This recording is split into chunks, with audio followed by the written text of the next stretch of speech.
I'm going to give a short class, what is known a short class. They call it, it's an old idea, they used to call it Lectio Brevis, short class. So I just want to give you a little introduction to what the courses will be like, and an introduction also about the context of within which Dante thrives, Dante grows and writes this poem of his. A poem that, as you know, is called the Divine Comedy. It's not really the title Dante gives to the poem. Dante called the poem simply comedy. Divine is the adjective, the epithet that readers through the centuries have assigned to it to indicate both what struck them as a sublime quality of this text and also the content. It deals, after all, the fundamental theme of the poem is the encounter of a pilgrim, an ordinary man, who you'll see lived in the 13th century and the 14th century, and who imagines this journey to God. So it's divine also because of this particular content.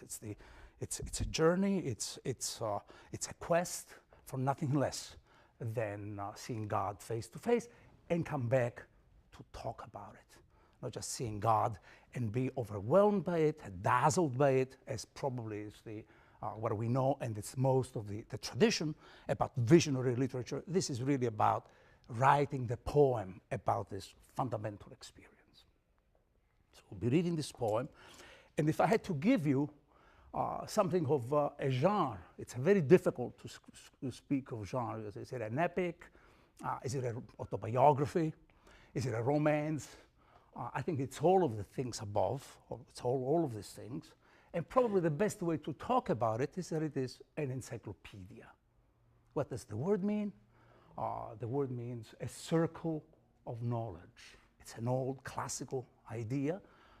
It was made, I could tell you, it was made available in our times by an architect by the name of Vitruvius, who wrote actually and talked about encyclopedia. It really means this, as I said, the circle of knowledge, in the sense that to know, you have to have a point of departure, and that point of departure will take you along all the various disciplines of the so-called liberal arts, and then they take you right back to where you started. The beginning and the end in a liberal education will have to coincide. You are going to find out things that now you will see with a different view, from a different standpoint, a different perspective. Dante writes an encyclopedia, which also means an ordering of the tradition of exactly the so-called liberal arts. What are the liberal arts? Why are they called liberal? They're called liberal to distinguish them from the so-called mechanical arts. This is an old medieval distinction. And they're called liberal also because the aim of these arts is to free us. It's as if knowledge has in itself the power to give us some kind of freedom. Free us from all sorts of, from various sorts of tyranny. The tyranny of action, above all. The tyranny of having to do things with your hands that would distract you from the great aims. And great aims are theory, contemplation, thinking. So the liberal arts, what are these liberal arts? The liberal arts are so-called the arts of words. They distinguish them between arts of words and arts of number. The arts of words are the grammar, fundamental, which encompasses also poetry and history. There are dialectics and rhetoric. Rhetoric, the art of persuasion, dialectics being the art of deciding what the truth of a statement may be. It's really the most difficult of these arts. And then there are the arts of numbers. The arts of numbers, arithmetic, geometry, music, it's based on rhythm or number, and then astronomy. The aim of this liberal arts would be ethics. It would be also theology, metaphysics, and then theology. This is the way the Divine Comedy is actually structured, as I'm going to show you as we're going to read this, the poem. The implication of calling the Divine Comedy an encyclopedia is that clearly it deals with education. You cannot have an encyclopedia. You do have the Encyclopedia Britannica, which gives you all the possible interesting, important items, provided in a very disconnected way, according to the laws of the alphabet. But the aim of the encyclopedia is really to educate the reader. So Dante actually shows, in the sense it's an autobiography. The poem is an autobiography. It shows the process by which he comes to know the world around him. So we are going to talk about things that have to do with politics, have to do with questions that Dante raises all the time. What is justice in the world? How do the claims of justice go along with the realities of passions, the collision of conflicting desires, conflicting parties, and so on. But also, we'll be talking about ethics, agency. Do I know things, and because I know things, I'm all right? Or are my problems a little bit different because my will is really weak? It's an old idea, the weakness of the will. And if I know what I should be doing, we all know we should be just. That doesn't really make us just, right? We have will, the kind of frailty, a vulnerability to wanting to do things that we normally shouldn't be doing. And we even know that we shouldn't do them. We'll talk about, Dante raises some of these issues in a very lucid and I think the most probing manner possible. And then he goes on writing this poem, which is, as you know, written about going into hell, literally, and trying to rectify the belief that you can really get out of it and rearrange the order, your vision about the world and about yourself. Because every time you talk about ethics and every time you talk about politics, the real question is, who am I? And what am I doing in order to come to some kind of understanding of the world around myself? So we'll be talking about some of these issues in detail and reading in a very unassuming way, without any all the various cantos that are indicated in the syllabus.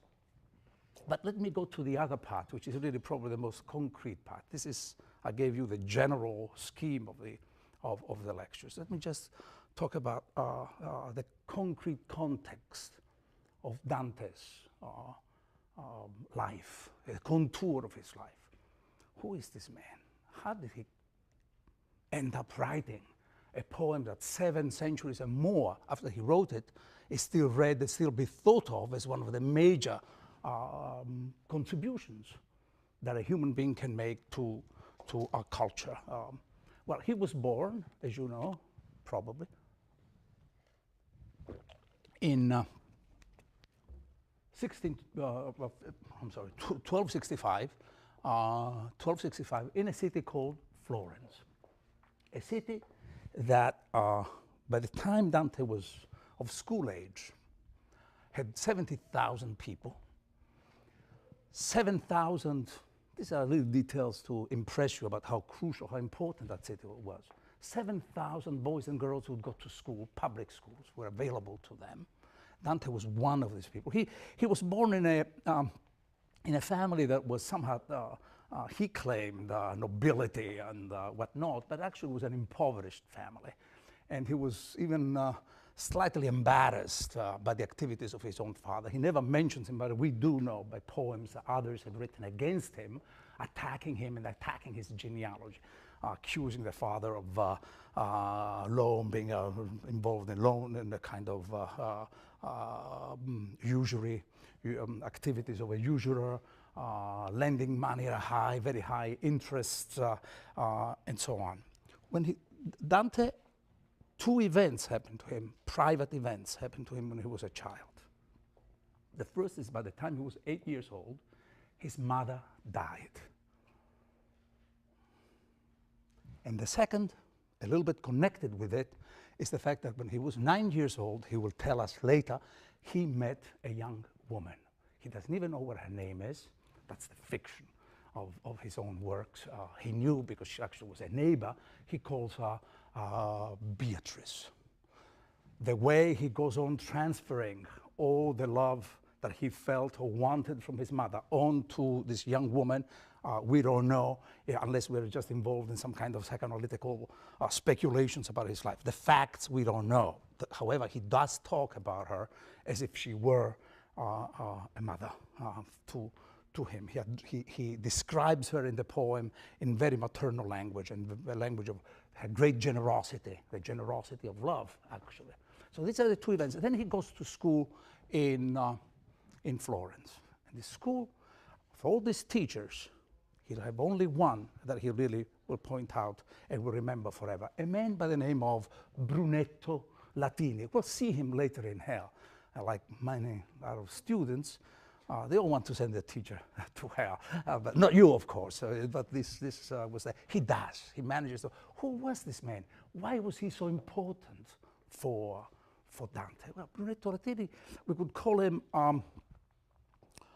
He's still talked about. If you happen to go to Florence and you read this kind of memorial stones that are all everywhere on the walls of the city, he was one of those who civilized the city of Florence. What was he doing? What did he do actually?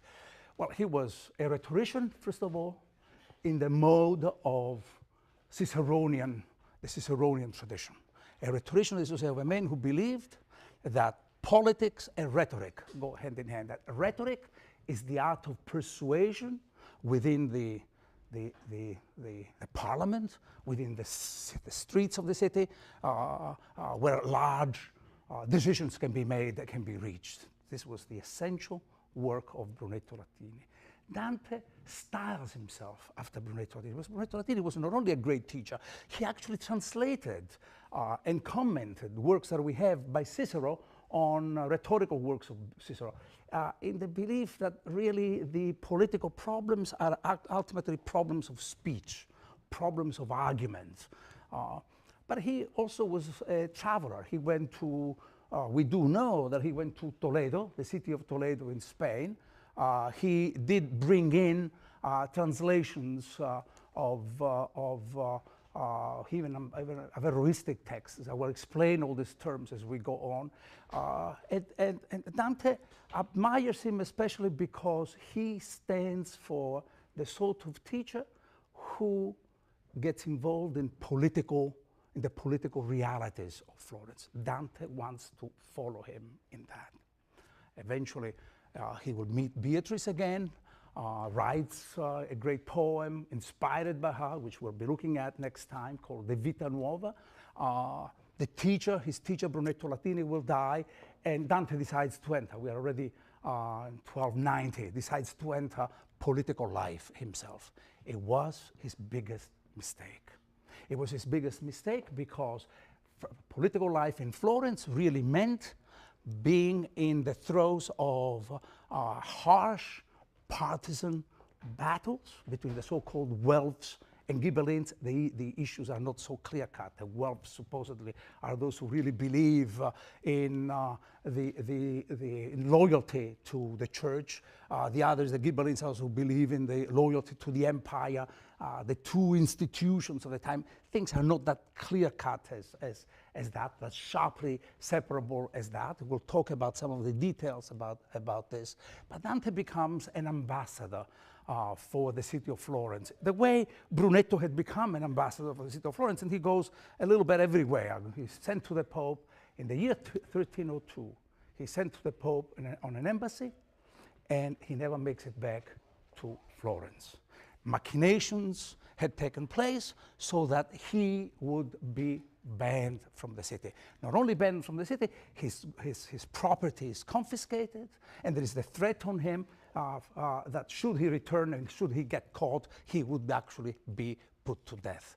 The year 1302 is the beginning of Dante's new education, a new experience. He goes into exile, an exile which at the time was thought to be nothing less than the fiercest condemnation on anybody.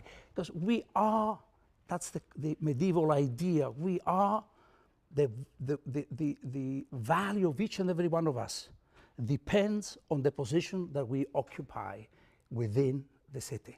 To be without a city, not be a holder of a place within the city, means that one is actually nothing. So he goes literally begging from one city to another. Maybe he even traveled as far as Paris. We don't know that.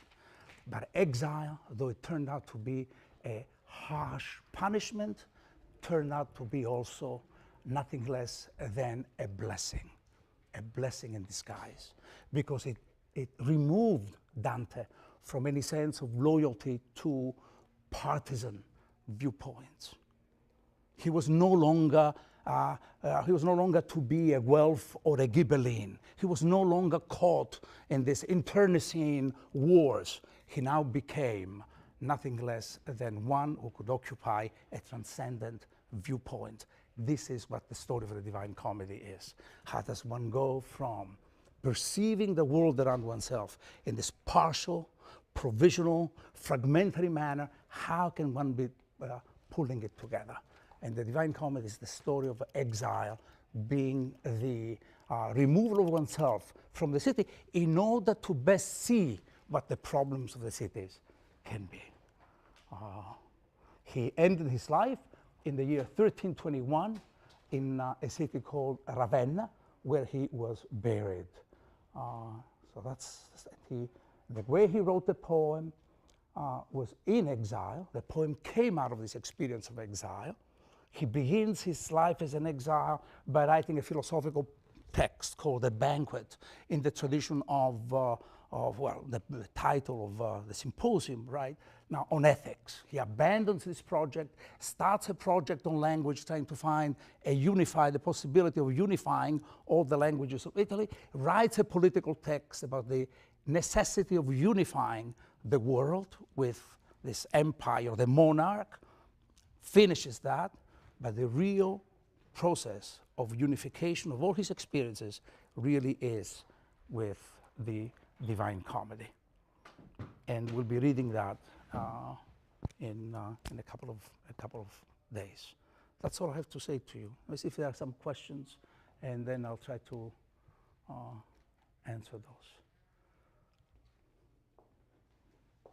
Yes? Is there a due date for the final paper? What is the question again? When is the final paper due? The final paper is due within 2 weeks of the end of classes. The question was, when is the final paper due? Okay.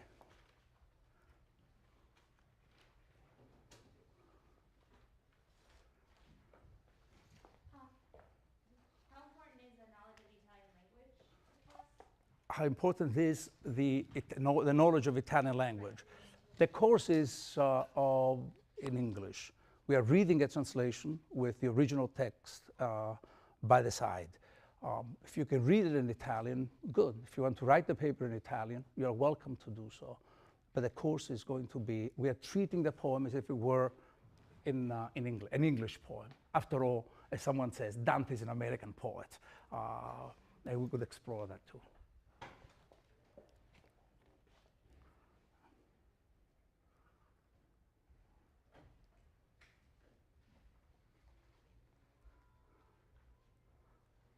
Other questions? Okay, we'll see you on Tuesday.